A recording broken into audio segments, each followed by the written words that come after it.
Tuhan firman-Mu ajaib, kekal meski gunung menghilang. Tiada huruf yang gagal, tak terpatahkan siasat. Hidup seperti-Mu ya Allah, lebih dari emas. Aku bersaksi kitab-Mu, kitab yang suci. Mendengarkan firman-Mu, hibur hati yang luka. Terangilah langkahku kemanapun ku pergi.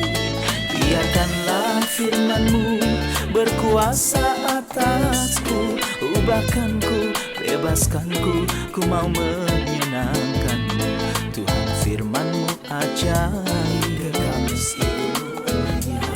ubah dan bebaskan aku, mau menyenangkan-Mu. Salam jumpa para pemirsa terkasih, saya menyambut Anda sekalian dimanapun Anda berada dalam episode yang terbaru program studi harian kita Semua Kitab Suci. Kita masih mempelajari Injil Markus yang adalah kitab kedua dalam Perjanjian Baru dan kita telah mencapai pasal yang ke-13 tentang topik besar yang disebut khotbah Bukit Zaitun atau nubuatan Bukit Zaitun.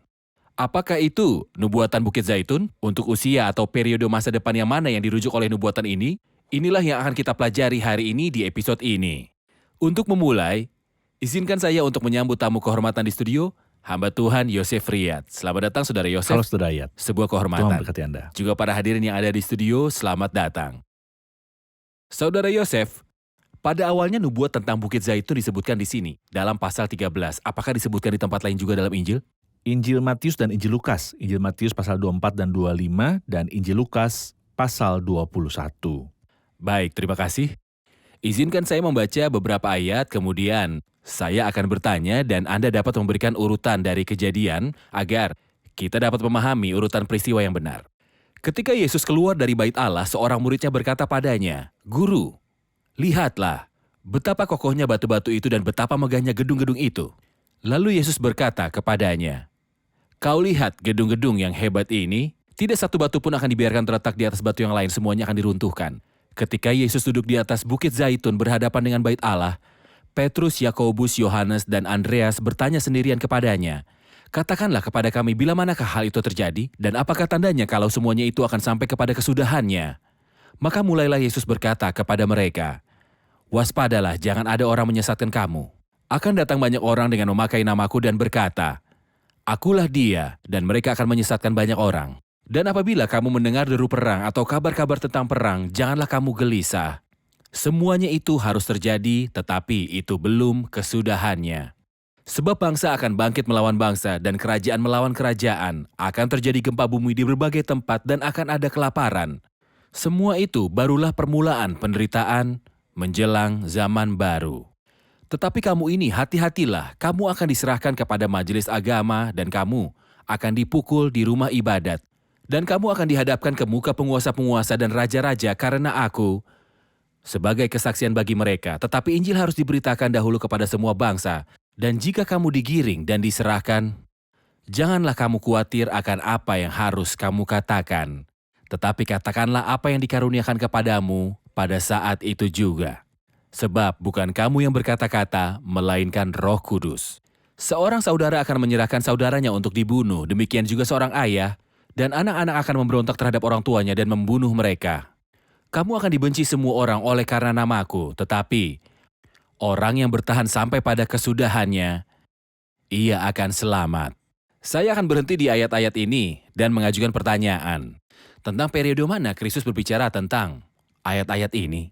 Kita perhatikan bahwa pertanyaan para murid adalah tentang kapan hal ini terjadi, yaitu kapan bait suci akan dihancurkan. Tidak ada satu batu pun yang akan ditinggalkan atas batu lain yang tidak akan dilemparkan ke bawah. Dan apa yang akan menjadi tanda kedatangannya dan tanda akhir zaman. Tuhan tidak menjawab pertanyaan pertama baik dalam Matius maupun dalam Markus. Tapi kita menemukan jawabannya dalam Lukas pasal yang ke-21. Dan dia menambahkan sesuatu yang tidak disebutkan di seluruh Alkitab kecuali dalam Lukas 21. Ketika dia berkata dan Yerusalem akan diinjak-injak oleh orang-orang bukan Yahudi sampai zaman orang-orang non-Yahudi digenapi. Adapun tanda dan datangnya akhir zaman, inilah pokok bahasan yang mengisi Matius pasal 24 dan 25 dan juga Markus pasal 13. Baik, mohon beritahu kami urutan peristiwa setelah pengangkatan gereja. Ya, Ya, fase apa setelah pengangkatan gereja yang dijelaskan oleh ayat-ayat yang barusan kita baca tadi? Apa yang perlu kita pahami jika dia berbicara di sini tentang kesengsaraan? Bahwa gereja tidak akan mengalami kesengsaraan. Apakah ada sesuatu untuk membuktikan ini? Ya, banyak. Misalnya 1 Tesalonika pasal 1. Mengatakan dan untuk menantikan kedatangan anaknya dari surga. Yesus yang menyelamatkan kita dari murka yang akan datang. Oleh karena itu ada murka yang akan datang. Kristus akan datang untuk membawa kita untuk membebaskan kita dari murka yang akan datang. Sekali lagi dalam 1 Tesalonika pasal 5, karena Allah tidak menetapkan kita untuk ditimpa murka, tetapi untuk beroleh keselamatan oleh Yesus Kristus, Tuhan kita. Dalam Wahyu pasal yang ketiga, karena engkau menuruti firman-Ku untuk tekun menantikan Aku, maka Aku pun akan melindungi engkau dari hari pencobaan yang akan datang atas seluruh dunia untuk mencobai mereka yang diam di bumi. Oleh karena itu, gereja tidak akan mengalami kesusahan yang disebut dalam Yeremia pasal 30, masa kesusahan Yakub. Dan mengatakan tentang itu dalam Daniel pasal 12 akan ada masa kesusahan atas anak-anak bangsamu. Dan selama 70 minggu tentang yang kita baca dalam Daniel pasal 9 bukan untuk kita. Kita tidak memiliki bagian di dalamnya. Tetapi 70 minggu ditentukan untuk umatmu dan untuk kota sucimu. Ini menyangkut orang-orang Yahudi. Yaitu menyangkut orang-orang Yahudi. Urutan kejadian, izinkan saya mengatakan bahwa setelah pengangkatan yang dapat terjadi kapan saja, kita sedang menunggu pengangkatan saat ini. Kristus dapat datang kapan saja, dan setelah ini ada 7 tahun. 7 tahun ini sangat jelas dalam kitab Wahyu dan juga jelas dalam khotbah di Bukit Zaitun. Mereka dibagi menjadi 2 bagian. 3,5 tahun dan 3,5 tahun. 3,5 tahun pertama disebut awal dari kesengsaraan. Istilah ini ada di sini dan juga dalam Matius 24 ayat yang ke-8. Kemudian kesengsaraan besar yang belum ada sejak permulaan dan tidak akan pernah ada. Dan ini adalah babak kedua dari 7 tahun, yaitu 3,5 tahun awal penderitaan. 3,5 tahun kesengsaraan besar, pada akhir masa kesusahan besar Kristus akan muncul dalam kemuliaan dan kuasa. Dan kita akan muncul bersamanya sehingga dia menegakkan kerajaannya. Tentu saja akan ada periode waktu antara kesengsaraan besar dan pendirian kerajaan. Sekitar 75 hari, tetapi ini di luar topik khotbah di Bukit Zaitun.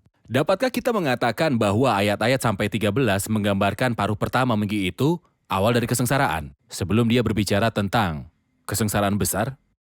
Kekejian yang membinasakan akan membedakan awal paruh kedua minggu kesusahan besar yang merupakan kesengsaraan besar. Dalam kitab Wahyu, dia memberitahu kita tentang beberapa tulah yang akan turun dalam 3,5 tahun pertama permulaan penderitaan. Tepat. Mohon jelaskan, jadi kami juga bisa mengurutkan kejadiannya. 7 materai di sini misalnya, kita membaca tentang materai pertama ketika dia mengatakan dalam ayat 6, bahwa banyak orang yang akan datang mengatakan, akulah dia, dan ini adalah materai pertama. Tentang yang kita baca bahwa ia pergi menaklukkan dan menaklukkan, beberapa orang menerapkan kata-kata ini kepada Kristus. Tapi sebenarnya mereka tentang anti-Kristus atau binatang yang akan muncul secara brutal di paruh kedua minggu ini. Tetapi awal berbicara tentang dia ada di kuda putih. Di kuda putih, yang merupakan pembicaraan yang sama yang datang dalam ayat 6, kita melihat materai kedua di ayat 7. Tetapi ketika Anda mendengar tentang perang dan desas-desus tentang perang, jangan khawatir. Kita membaca tentang materai ketiga di ayat 8, ketika dia berkata akan ada kelaparan. Ini adalah awal dari kesengsaraan. Jadi di sini setidaknya ada 3 materai. Dari 7 materai yang kita baca dalam kitab Wahyu, mereka mewakili periode awal kesengsaraan. Terima kasih Saudara Yosef, kita rehat sejenak dan kembali untuk menjawab pertanyaan para hadirin.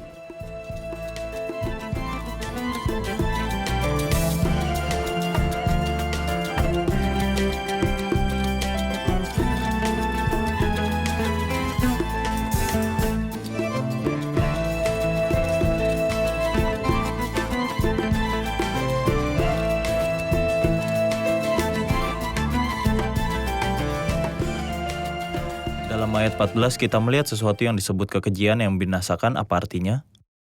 Silakan Saudara Yosef. Kekejian yang membinasakan disebutkan dalam kitab Daniel 4 kali. Dalam Daniel 8 dan Daniel 11 tentang apa yang terjadi di masa lalu. Saya akan menjelaskannya sekarang. Kemudian Daniel 9 dan Daniel 12 tentang apa yang akan terjadi di masa depan, dan saya akan menjelaskannya sekarang. Apa yang terjadi di masa lalu adalah ketika Antiochus Epiphanes yang membuang korban bakaran yang terus-menerus dan mempersembahkan seekor babi di atas mesbah Tuhan untuk mengotori bait Ini suci. terjadi di periode antara dua perjanjian. Ini adalah periode antara dua perjanjian. Tentu saja dia bermaksud menyembelih babi di altar. Orang-orang Yahudi sangat membenci babi dan menganggap mereka termasuk hewan yang najis. Jadi, dia ingin mempermalukan mereka dengan menyembelih babi di altar. Tetapi akan ada kekejian yang membinasakan di masa depan. Jadi Anda ingin mengatakan bahwa ini terjadi di masa lalu. Ini terjadi di Ke masa dalam- lalu. Dalam periode antara dua perjanjian. Membuka jalan menuju revolusi Makabe setelah itu. Tepat. Baik. Yang akan terjadi di masa depan setelah pengangkatan gereja. Mereka akan membangun bait suci dan akan menunggu api turun dari surga. Api tidak akan turun karena Tuhan tidak akan mengakui penyembahan mereka. Karena mereka membunuh anaknya dan tidak bertobat. Persis seperti ketika mereka menjual Yusuf kepada orang-orang bukan Yahudi dan tidak menunjukkan pertobatan. Dia mempermalukan mereka dengan kejam dan kasar, sampai mereka bertobat, dia memaafkan mereka. Ya. Itulah yang akan terjadi. Jadi ketika api tidak turun dari surga, kemudian nabi palsu, kedatangan si durhaka adalah sesuai dengan pekerjaan iblis dengan segala kuasa, tanda, dan keajaiban dusta, akan membuat api turun dari surga. Kemudian dia mengatakan bahwa dia adalah Tuhan, sehingga dia duduk sebagai Tuhan di bait Allah, menunjukkan dirinya bahwa dia adalah Tuhan. Dia akan membuat gambar dan patung binatang dari Roma dan akan memerintahkan semua orang untuk menyembah binatang itu di bait suci. Pemujaan berhala. Itu pemujaan terhadap patung, binatang dan nabi palsu yang duduk di bait Allah. Inilah kekejian, kehancuran yang akan memulai masa kesusahan besar. Dan setelah itu kesusahan besar akan terjadi. Jadi kekejian kehancuran akan terjadi di tengah minggu dan akan memisahkan awal kesedihan dari kesusahan besar. Tepat. Jadi ketika Anda melihat kekejian yang membinasakan, dia berkata, maka biarkanlah mereka yang ada di Yudea melarikan diri ke pegunungan. Orang yang sedang diperanginan di atas rumah, janganlah ia turun dan masuk untuk mengambil sesuatu dari rumahnya. Dan orang-orang yang sedang di ladang, janganlah ia kembali untuk mengambil pakaiannya. Celakalah ibu-ibu yang sedang hamil atau yang menyusui pada masa itu. Mohon penjelasan tentang paruh kedua minggu kesusahan yang merupakan kesusahan besar. Apa yang akan terjadi? Mengapa Kristus berfokus pada berlari cepat? Karena penganiayaan yang mengerikan akan terjadi pada semua orang yang menolak untuk beribadah. Tentu saja dia berbicara di sini kepada orang-orang kudus. Dan orang-orang kudus akan menolak untuk menyembah manusia atau patung. Mereka akan menolak untuk menyembah. Dan itulah mengapa dia akan mencurahkan kemarahannya pada mereka dengan cara yang mengerikan. Lari cepat, jangan kamu terjebak. Itulah yang akan menandai babak kedua. Itu akan ditandai dengan penyimpangan dan penyembahan dewa asing. Dan penganiayaan terhadap umat beriman yang mencapai kematian. Terlalu banyak orang kudus yang akan dibunuh pada paruh kedua minggu kesengsaraan besar. Jadi pertama bagian ini berbicara tentang paruh pertama minggu itu yang merupakan awal dari kesedihan dan setelah itu Ya. paruh kedua yang merupakan kesusahan besar. Saya hanya ingin definisi dari kata diselamatkan yang disebutkan berkali-kali. Disebutkan dalam ayat 13 ketika dia berkata, tetapi orang yang bertahan sampai pada kesudahannya, ia akan selamat. Hal ini sekitar paruh pertama. Lalu ayat 20, dan sekiranya Tuhan tidak mempersingkat waktunya, maka dari segala yang hidup, tidak akan ada yang selamat. Apakah keselamatan ini berkaitan dengan kita atau kita akan berada di surga? Karena banyak yang mengandalkan dua teks ini dan mengatakan, kita harus berjuang dan siapa yang bertahan sampai akhir akan diselamatkan. Perkataan di sini jelas ketika dia berkata tidak ada daging yang akan diselamatkan. Mengapa dia berfokus pada daging? Karena inilah tujuan iblis untuk menghancurkan seluruh dunia untuk merusak kesenangan dan proyek Tuhan untuk memerintah orang-orang kudus. Jika Anda tidak bertahan dan kecuali hari-hari itu dipersingkat, tidak ada daging yang akan diselamatkan. Bagi kita tidak takut pada mereka yang membunuh tubuh karena jika mereka membunuh tubuh pada saat yang sama, roh akan bersama Kristus. Dan dalam kebangkitan tubuh akan dibangkitkan dan dimuliakan bersama Kristus. Tapi di sini karena Kristus akan memerintah atas rakyat di bumi, jadi itu sebabnya kecuali hari-hari itu dipersingkat, tidak ada daging yang akan diselamatkan. Keselamatan bukanlah keselamatan abadi, Dari kesengsaraan, tetapi keselamatan dari kesusahan. Yang berarti mereka akan mati dan tentu saja mereka tidak akan kalah, tapi tidak akan ada orang di bumi bagi Kristus untuk memerintah atas dia mereka. tidak berbicara tentang keselamatan kekal. Ini keselamatan dari kesengsaraan. Tepat. Terima kasih. Setelah minggu kesengsaraan, ada peristiwa penampakan dari Kristus. Ya, Saya ingin ayat-ayatnya dari ayat 24. Mohon jelaskan pada kami statusnya ketika Kristus muncul. kemunculan Kristus akan dihubungkan dengan tanda-tanda tentang yang dia katakan dalam Matius 24 pada waktu itu, tanda anak manusia akan tampak di surga. Dia akan datang dengan kuasa dan kemuliaan yang besar dan inilah tanda Kristus. Sehingga Anda tidak perlu memberitahu siapapun dan memberitahu mereka bahwa Kristus telah datang, karena semua orang akan tahu itu. Kita tahu bahwa dunia tidak akan memperhatikan kedatangan Kristus dalam pengangkatan. Mereka akan merasakan hasil dari kedatangan Kristus. Seperti yang terjadi pada zaman Henoh dan dia tidak. Orang-orang mencari Henoh dan tidak menemukannya seperti yang terjadi pada zaman Elia, dia menghilang tiba-tiba. Sebuah kereta datang dari surga dan membawanya. Dalam pengangkatan, mereka tidak akan merasakan kedatangan Kristus, tetapi akan merasakan ketidakhadiran orang-orang kudus, orang-orang percaya. Sementara dalam kemunculannya, tidak seorang pun tidak akan tahu, tetapi semua orang akan merasa. Karena seperti kilat datang dari timur dan menyambar ke barat, demikian juga akan kedatangan anak manusia. Jelas dinyatakan dan itulah mengapa disebut dalam Alkitab wahyu atau penampakan karena semua akan melihatnya. Benar, ketika dia berkata, pada waktu itu orang akan melihat anak manusia datang dalam awan-awan dalam segala kekuasaan dan kemuliaannya.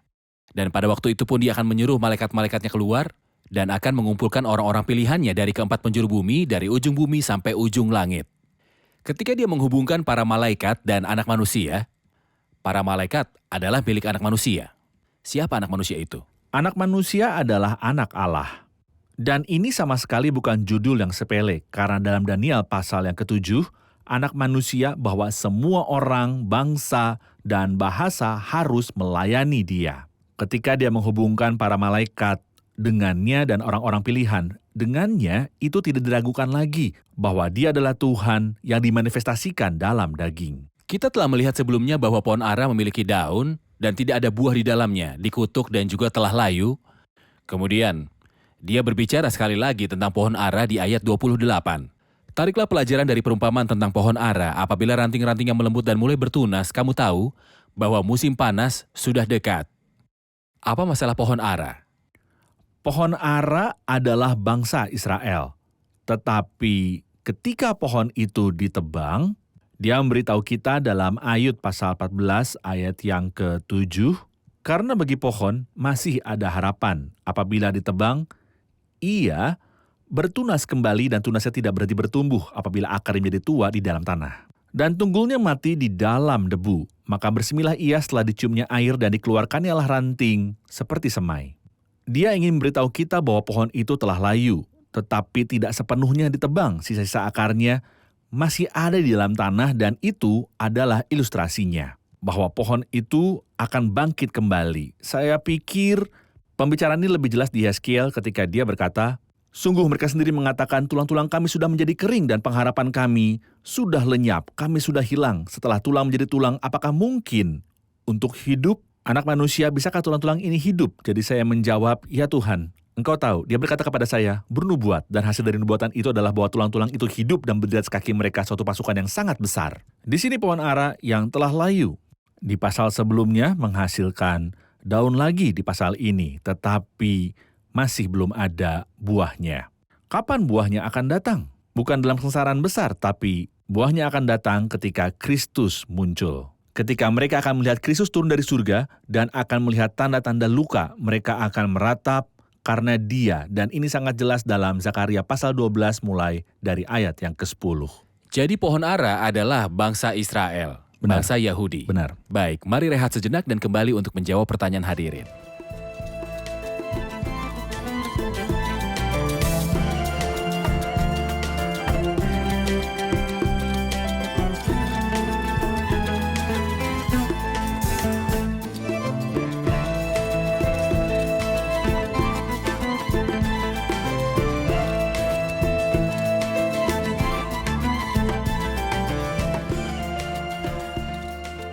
Dalam ayat 32, tetapi tentang hari atau saat tidak seorang pun tahu, malaikat di sorga pun tidak. Bahkan anak pun tidak tahu, hanyalah Bapa saja.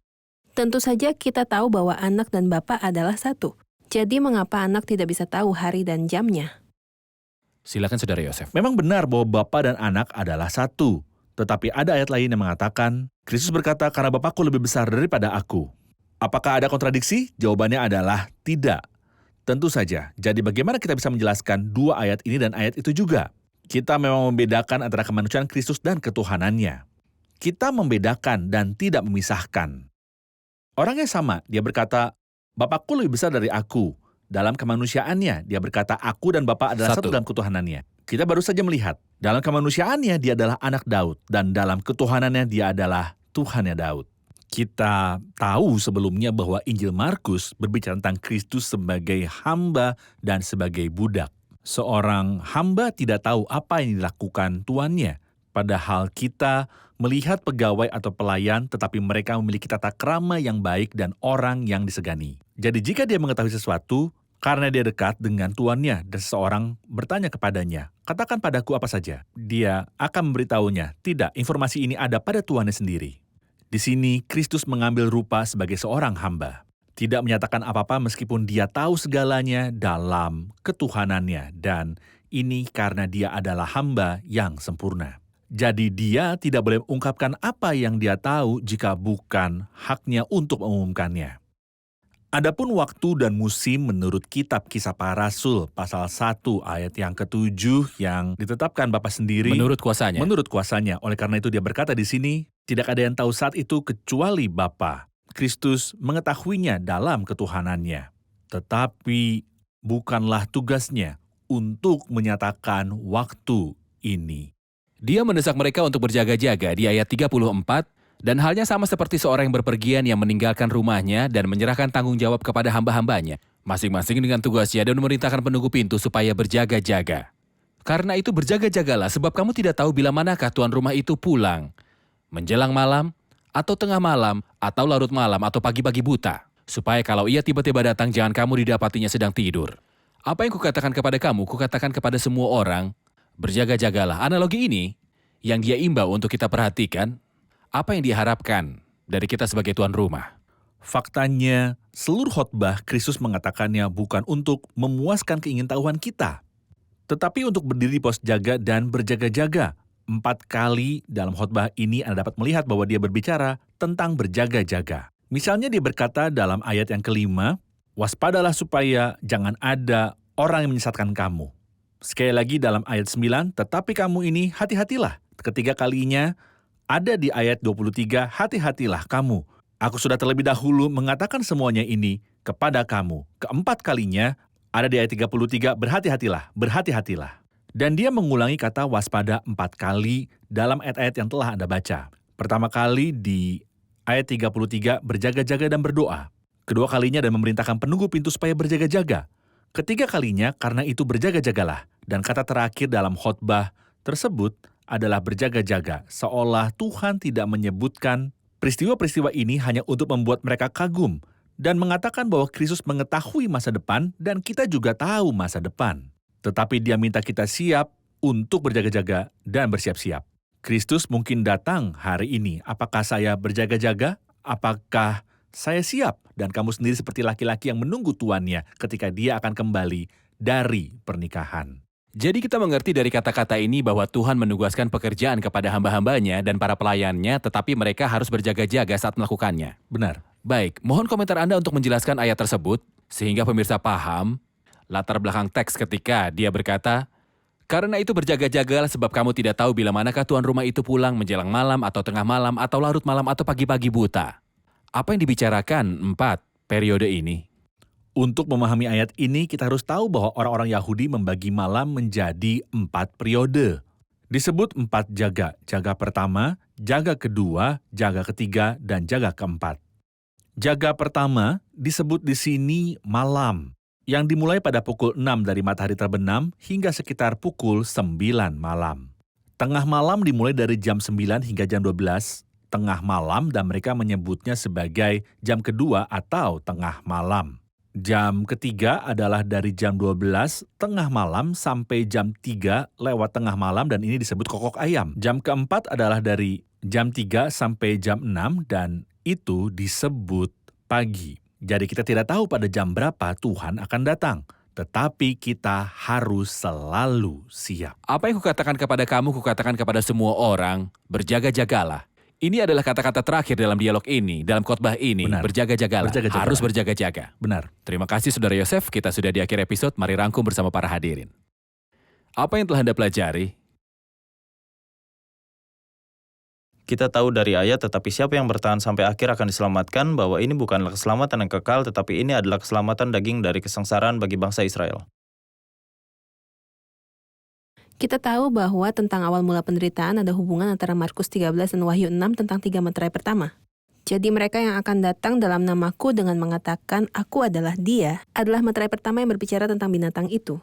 Meterai kedua tentang kuda merah, meterai ketiga tentang kuda hitam, dan meterai yang bersinar yaitu adalah meterai kuda hitam. Hal yang menggembirakan setelah menceritakan peristiwa pasca pengangkatan, kesengsaraan, dan wahyu, bukankah kita mengagumi masa depan? Tapi untuk berjaga-jaga, mencari dan mempercepat kedatangannya. Terima kasih, Tuhan memberkati. Terima kasih, Saudara Tuhan Yosef, memberkati. Tuhan berkati. Pemirsa yang terkasih, dalam konteks pembicaraan Kristus tentang peristiwa-peristiwa pasca pengangkatan, dan seperti yang kita dengar tentang paruh pertama minggu kesengsaraan, awal dari penderitaan, dan paruh kedua merupakan kesengsaraan besar, tetapi Kristus mengakhiri perkataannya dengan peristiwa pewahyuannya sebagai anak manusia.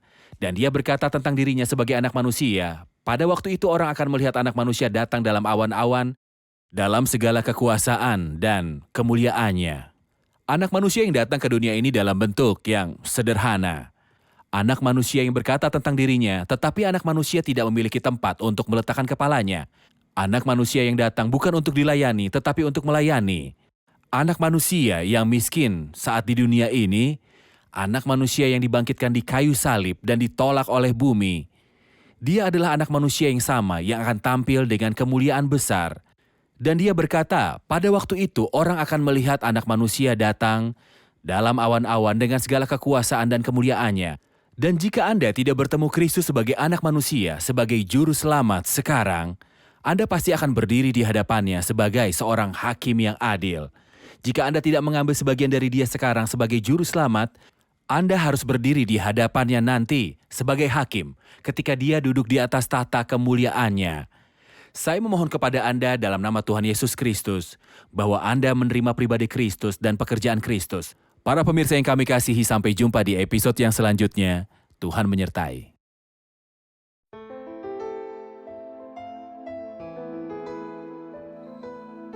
Tuhan firman-Mu ajaib, kekal meski gunung menghilang. Tiada huruf yang gagal, tak terpatahkan siasat. Hidup seperti-Mu ya Allah, lebih dari emas. Aku bersaksi kitab-Mu, kitab yang suci. Mendengarkan firman-Mu, hibur hati yang duka. Terangilah langkahku kemanapun ku pergi. Biarkanlah firman-Mu berkuasa atasku. Ubahkanku, bebaskanku, ku mau menyenangkan-Mu. Tuhan firman-Mu ajaib, kekal meski gunung. Ubah dan bebaskan aku.